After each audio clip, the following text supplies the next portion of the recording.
వెళ్తాను. కోర్టులో హత్య కేసు విచారణ జరుగుతుంది, అది అయిపోయిన తర్వాత వెళ్తా. మనమ్మా ఆయన మీ వారా? అవును. మరి పోయినసారి వచ్చినప్పుడు ఇంకో ఆయన్ని చూపించావుగా. ఆయన నేను మర్చిపోయినా నువ్వు ఇంకా మర్చిపోలేదన్నమాట. Uncle coffee. అదేంటి మీ వారిని మీ పాప డాడీ అనుకున్న అంకుల్ అంటుంది? అది నా చిన్నప్పటి నుంచి అలవాట్లేండి. ఈయన మా నాన్నగారి దగ్గర అసిస్టెంట్ లాయర్ గా పనిచేసినప్పుడు అలాగే పిలిచేదాన్ని. ఏ అంకుల్? మొత్తానికి యంగ్లైర్ ని పట్టావని దమయంతి చెప్పింది నిజమే? ఎంగలాయరా బొంగులాయరా, ఇప్పటికీ కోర్టు ఖర్చులకి కోర్టు తుక్కోడానికి నేనే వాళ్ళ డబ్బులు. ప్రాక్టీస్ ఉంటాయి కదా. షెల్ఫ్ నిండా చాలా బుక్స్ ఉన్నాయి కదా. ఇవన్నీ అట్మాస్ఫియర్ కోసం, లేకపోతే ఈయన లాయర్ అని చెప్పినా ఎవరు నమ్మరు. మా ఆయన పోయిన తర్వాత ఈయన్ని ఒంటరిగా వదిలేస్తే చెడు తిరుగుళ్ళు తిరిగి చెడిపోతాడని నేనే ఉంచుకున్నాను. మణి, ఇప్పుడు ఆ పురాతన విషయాలన్నీ తమటం అవసరం ఉంటావా? మరి కుర్రాన్ని చేసుకున్నానని ఊరంతా ఆడుకొచ్చుకుంటుంటే ఊరుకోమంటావా? పిమ్మట నేను కోర్టుకు వెళ్ళొస్తాను. పిదప వంట విషయం ఏర్పాటు చేస్తాను. మరి వా.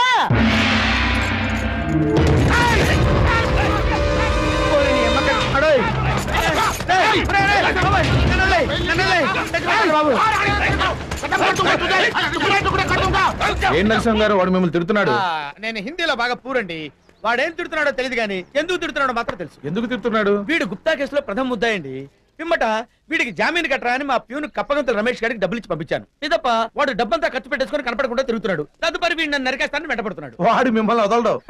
వాడు వదిలేసేదేంటి వాడు మొహం. వాడు బయటకు వచ్చేలోపు రమేష్ గారిని చెప్పేసి నేను లోపలికి వెళ్తా. నరసింహ, వస్తున్నా. ఏంటి ఆ మస్తాన్ గడు నేను చంపుతాను ఛాలెంజ్ చేసి వెళ్తున్నాడు? చాలా అన్యాయం కదా సార్. నేనుండగా వాడిని చంపలేడు. Thank you sir. చంపితే నేనే నిన్ను చంపేస్తాను. అదేంటి సార్, ఇవాళ నన్ను అందరూ చంపడానికి క్యూలో వస్తున్నారండి సార్.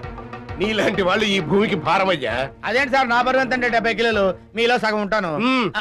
ఏడ్సంలే, ఆ మస్తాన్ నా రైట్ హ్యాండ్ అయ్యా. వాళ్ళు లోపల ఉంటే నేను హత్యలు ఎవరితో చేయించను? Good morning sir. నువ్వెవడరా బాబు డోర్ తో కొట్టి గుడ్ మార్నింగ్ సార్ అంటావు? నిన్ను తీసుకెళ్లి తగలయ్యా. డోర్ తో గుద్దడం కంటే కార్ తో గుద్దారు ఒక దెబ్బతో ప్రాణం పోద్ది. నేను చెప్పే జాగ్రత్తగా విను. అలాగే సార్. 4 రోజుల లోపల నువ్వు మస్తాన్ని విడిపించాలి. ఏమట? మంచి పేరున్న బ్యాంకులో లాకర్ ఓపెన్ చేయించాలి. లాకర్ ఏంటి సార్, మీ పేరు మీద లాకర్ ఓపెన్ చేస్తాను. లాకర్ ఓపెన్ చేస్తాను సార్. నేను చెప్పిన ఈ 2 పనులు జరగలేదు, కోర్టు హాల్లో నేను నిలబెట్టి జడ్జి ముందే షూట్ చేసి పారేస్తాను. ఇది నేనేం చెప్పాను అలాగే చెప్పు. రిపిటేషన్ ఎందుకులే సార్, మాటల్లో డేంజర్ అర్థమైందిగా. వస్తాను సార్. మీకు చెట్టు కింద లాయర్ తప్ప ఎవరు దొరకలేదా? అక్కడే డ్రైనేజీలో కాలేశాం. ఈ రోజుల్లో చాలా మంది రాజకీయ నాయకులు పక్కన అసమర్థులు పెట్టుకుని షైన్ అయిపోతున్నారు. నేను అదే టైప్. ఏది నేనేం చెప్పాను అలాగే చెప్పు. నువ్వు ఆ టైపు. నువ్వు పోని.